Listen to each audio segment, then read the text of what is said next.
let's get into the actual like nitty gritty a little bit, because I feel like there's two draft philosophies. You could either draft the best player or you could draft the best fit for your team at that time. And I do feel like, and she's a household name. We all know her name, Azzi Fudd. I think Azzi Fudd was a fit for Dallas. If Dallas didn't have the first pick, would Azzi Fudd be first? Or would it be Olivia Miles? Okay, I know you said I'm a stand for Lauren Betts. I'm actually more of like a believer in Olivia Miles, to be honest with you. Like, I know we had our little bit about the frogs earlier and she went from Notre Dame to the frog. I just think she's a controller. Like, I think that her ceiling is so high. I think that there was a conversation last year that was recorded, and it was like Azzi and Paige, and they were in a set where there was like lazy boy chairs and they're talking about who has the prettiest shot. Okay. So Azzi's like, I have the prettier shot. And Paige is like, oh, my shot's like, it's pretty nice. Like, it's kind of pretty. And Azzi's like, no, I have the, she's like, your shot's all right, but like my shot's prettier. It's like square hips, shoulder square, arms in, compact. Paige is like, yeah, but sometimes I'll be like do on the run, like throwing things up. She's like, okay, yours is prettier, but mine's sexier. Oh. That was the distinction that she came up with. And so that's kind of how I feel about Olivia Miles. Like, I feel like her game is like a little bit sexy. Like, she does a little bit of everything. She can get to the bucket. She has a bit of a mid-range. Like, I just think she's a hooper. I'm a big fan. Yeah. But I still think Azzi would have been drafted first overall, to answer your initial question. Why do you think that? Because people need a sharpshooter.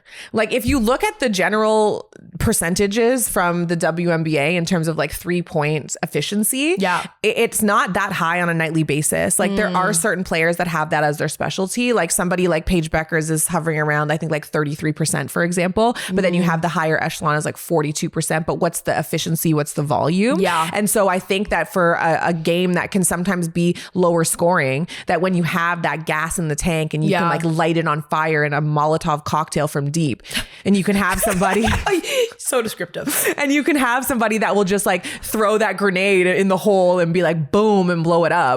You're gonna take that. Yeah. Additionally, she has the marketing cachet and capability that people are going to flood to see somebody like her. Yeah. Flood. Azzi Fudd. Azzi Fudd, one in a zillion. Nike and Jordan marketing is so good. One in a zillion. Did you see that? No. Oh my God. Like, instead of a million, but like AZZILLION.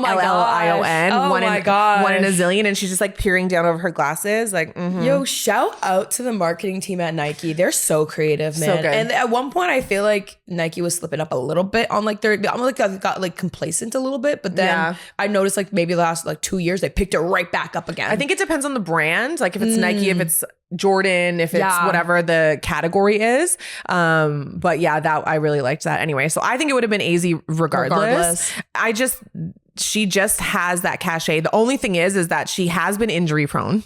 I thought that she hid in the tournament. She wasn't good. No, and that was my biggest hesitation. I felt like when it comes to Azzi, like she's a great shooter in the regular season. Obviously, there was lots of shooting struggles throughout the tournament across all the teams. So hard to even judge that per se. But I also will say that like a lot of amazing shooters at the NCAA level don't always translate the best to the WNBA. And even looking at like big old Caitlin Clark. Not like, big old Caitlin Clark. Literally put me down if someone ever describes me like big old Ashley Dawkins. Literally take me to the vet, put an IV in my main line, and put me out. No, because big old Ashley big old Sam. Oh my God. Hello, Dr. Hooks. Yeah, listen, I'd like to call about Sam, I'm calling about Ozempic. Thanks.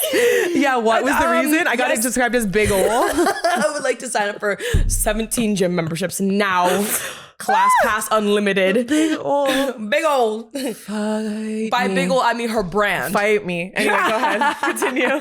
Because like her brand is obviously this huge thing. We could go into that, whatever. But like her shooting last season, and I get it, she had an injury-riddled season, wasn't as effective. But at the same time, yes, you could go into the coverage. The point is that there's a big level there's a big difference in the WNBA with how you're guarded and like the types of shots you're going to be given. So I think that's where we see a bit of a shooter discrepancy from NCAA to WNBA. That's my opinion. I just think it was always going to be Azzi. It was written in the stars. She's the people's princess. And I do think, to your point, I don't actually think it matters as much as like, I think it actually goes between best available, marketability, and then positional needs. Particularly this year when every single person and their mother and their first cousin are free agents. I think that it changed the dynamic a little bit because you could literally just go out and go shopping.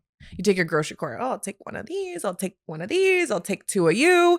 Every team can just like make things up as they go along. Like Chicago is a full new team. Seattle's a full new team. So I think that that's like the way that it was being prioritized. I can see that. I see that. I mean, yeah, I still stand by what I said. But I get it. It's a brand. I get it. I just like her game a lot. There's no shame in that. Her game is good. She could 100%.